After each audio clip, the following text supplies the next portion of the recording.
It was Christmas Eve, and I was lying in bed in a cozy cabin my parents had rented for our family. The week had been perfect. Snow blanketed the mountains, and the cabinet looked like something from a Christmas card. We decorated with lights, stockings, and garlands to bring some holiday cheer into the remote wilderness. It felt like one of the best Christmases ever. That evening, we kept up our Christmas traditions, watching Christmas movies, baking cookies, and setting out milk and cookies for Santa. It was silly, but my family always leaned into the holiday spirit. Around midnight, we all said goodnight and went to bed. I wasn't tired, so I grabbed my phone and started a movie. About an hour in, I heard a sound above me. I paused the movie and listened closely. It sounded like footsteps on the roof. At first, I chuckled. It was Christmas Eve, and hearing footsteps on the roof seemed a little silly. My dad loved going over the top for Christmas. Maybe he was up there, dressed as Santa, preparing for a dramatic chimney entrance. I got out of bed and peeked into the dark hallway. All was quiet, the house was still. Then a loud thud echoed above me, startling me. "Dad," I whispered to myself, though I didn't believe he could make a noise like that. Before I could decide whether to check outside, I heard my dad's voice behind me. I saw him rubbing his eyes as he stepped into the hallway. I froze. My dad asked what was going on and what all the noise was. If Dad was in his room, then who or what was on the roof? I told him I thought that noise was him, and we both exchanged nervous looks. My brother soon joined us, asked us what was going on. We decided to investigate. Dad grabbed a flashlight, and the three of us headed outside. The night was bitterly cold, and our boots crunched in the snow. We shined the flashlight onto the roof, but saw nothing. My brother suggested we check the back of the house. As we rounded the corner, another loud thud came from above. When we turned the flashlight upward, I nearly stopped breathing. There, perched on the ledge of the roof, was a massive figure. It was humanoid, but large, easily 10 feet tall. Its muscular frame was covered in thick, matted brown hair, and its eyes glinted with a predatory intelligence. The creature stared down at us, unblinking. I could feel my dad and brother tense beside me. No one moved, no one spoke. The silence was deafening. Then it roared, a sound so deep and primal it rattled in my chest. The creature leapt down from the roof with impossible grace, landing a few feet away. My dad shouted for us to run. We sprinted back to the front door, the creature barreling after us. Its footsteps shook the ground, and a guttural growl filled the air. I didn't dare look back. We threw ourselves through the front door, slamming it shut and locking it just as the beast reached the porch. Its shadow loomed in the frosted windows. When inside, my mom and sister shouted as they rushed downstairs. They were asking us what was wrong. Fear flooded both their faces. Dad yelled out for us to lock everything. Panic set in as we hurried to secure the cabin. The creature prowled outside, its heavy footsteps circling the house. Occasionally, we heard it scratch on the walls or let out a chilling growl. In the living room, we huddled together. My sister thought it was just some elaborate prank until she saw the fear etched on our faces. The hours dragged on, each sound outside making us flinch. Finally, as dawn broke, the noises stopped. The oppressive silence was almost worse. A few hours went by, but we got nothing but silence. My dad looked at me. He didn't say anything, but I knew he was contemplating on going back outside to see if that monster had left. I nodded at my dad, and we both stood up, heading towards the door. Dad and I ventured outside, armed with nothing but flashlights and a kitchen knife. The creature was gone, but its massive footprints marred the snow. They led from the back of the house, circled to the front door, and disappeared into the woods. We didn't waste time. Within an hour, we were packed and leaving the cabin behind. To this day, I'll never be able to explain what we saw that night. Some people get a visit from Santa on Christmas Eve. We got a visit from something much more terrifying. And no matter how much I love Christmas, I've never spent another one in the mountains.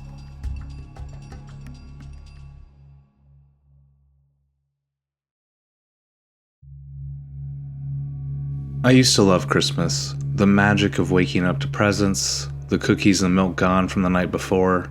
It was perfect. I remember my parents made the holidays feel so special, but all of that changed one Christmas Eve when I was 9 years old. That night, I was bursting with excitement. My mom and I baked cookies, and I left them on the little table by the Christmas tree. She tucked me into bed, reminding me that Santa wouldn't come if I stayed awake. I tried to sleep, but my mind wouldn't quiet. I tossed and turned, replaying visions of reindeer and presents until I finally drifted off. Sometime later, I suddenly woke up. The room was silent, the clock on my nightstand glowing a little past midnight. I rolled over, hoping to fall back asleep, but then I heard it, a faint creaking sound coming from the hallway. I sat up, staring at my bedroom door. The noise stopped. I strained my ears, but everything was quiet. Just as I was about to lie back down, the sound came again. This time, it was more of a scratching noise. It was coming from the living room. My heart raced. Was it Santa? A part of me worried that if he saw me awake, he wouldn't leave presents. But the other part, fueled by curiosity, wanted to see him. I hesitated, then crept out of bed as quietly as possible. The hallway was dark and cold, but the scratching noise grew louder as I approached the living room. I rounded the corner, peeking towards the Christmas tree. There were new presents under the tree. I must have just missed Santa. Relieved and disappointed, I turned to head back to my room. But then I heard it again. The creaking, this time coming from the kitchen. Could Santa still be here? Curiosity outweighed my nerves, and I slowly made my way towards the kitchen. A faint hum of the refrigerator filled the silence, and I could hear something rustling inside. Peering around the corner, I spotted movement. Someone, or something, was going through the fridge. The figure was so small, no taller than 3 feet. It crouched low, hidden by the open fridge door. I stepped closer, creeping around the kitchen island. My heart pounded in my chest. When I got a clear view, I froze. It wasn't Santa.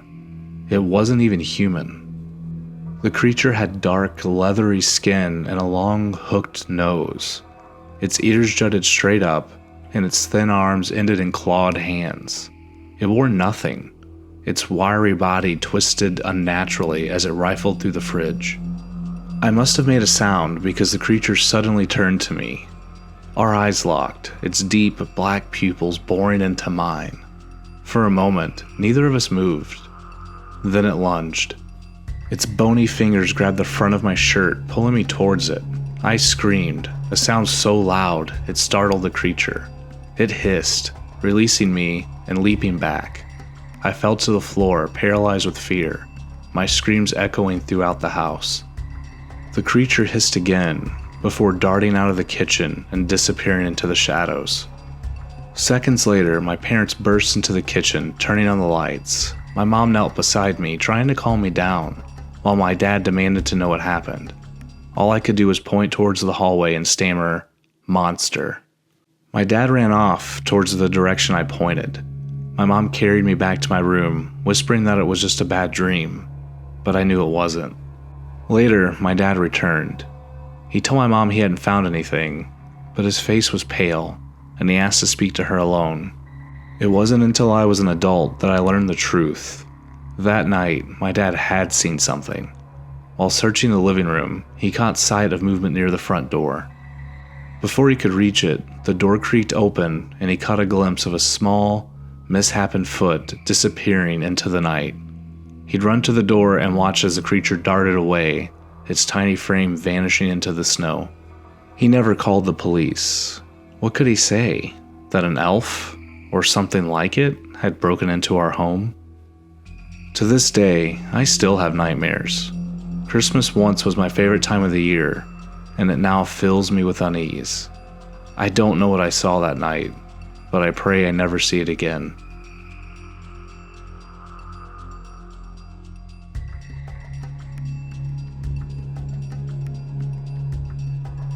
Christmas had always been a time of joy, even in the city. The law firm where I worked made it special too. Every Christmas Day, the partners threw a grand party for everyone, employees and their families. It wasn't just an obligation. It felt like celebrating with a second family. After spending the day with my own family, I got ready and left my apartment. The firm was only about half a mile away, so I decided to walk, enjoying the twinkling lights and festive energy still lingering in the city. The streets were bustling, even on Christmas Day. As I turned down the road leading towards the office, I noticed someone unusual, a man dressed as Santa. But something was off. His suit was grimy, the fabric worn and unkempt. He looked like he hadn't seen a shower or a warm meal in months. His face made my skin crawl. He had this unnerving grin, his gaze locked directly on me, as if he knew me. I tried to shake off the unease, quicken my pace, and didn't look back, though I could still feel his eyes boring onto me. When I finally reached the office, the party was in full swing. The lobby had been transformed into a winter wonderland with tables of food, drinks, and glittering decorations. My boss greeted me briefly, already engrossed in entertaining others. Some time passed, and I was finally starting to relax, when a sick feeling crept over me. My stomach churned as my eyes scanned the room, and then I saw him. The man in the Santa suit was sitting at a table, shoveling food into his mouth, staring at me. I froze. I knew everyone at the firm, even the janitors, but I had never seen this man before. My gut screamed that he didn't belong here.